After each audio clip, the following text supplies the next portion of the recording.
En plein jour, en moins de 10 minutes et sans aucune effraction, ce distributeur de billets s'est fait dévaliser. 150 000 € dérobés, le mode opératoire du jamais vu. Les cambrioleurs ont opéré à l'arrière du bâtiment. Ils ont forcé une trappe d'aération qui mène à l'intérieur. L'espace est trop étroit pour faire passer un être humain, mais un drone, habilement piloté par l'un d'entre eux, peut lui s'y engouffrer. À l'intérieur, le drone, muni d'une caméra, filme le local technique. Les malfrats passent alors par la trappe une barre télescopique. Guidés par les images en direct du drone, ils appuient sur le bouton qui permet d'ouvrir la porte de l'intérieur. Ils entrent, sont face à un coffre rempli de billets.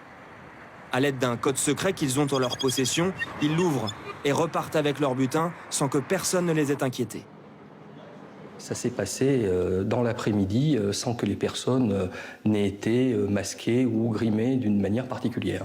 Plusieurs personnes ont été interpellées, 4 mises en examen, un suspect en détention provisoire, et la justice se demande comment les bandits se sont procuré le code secret du coffre.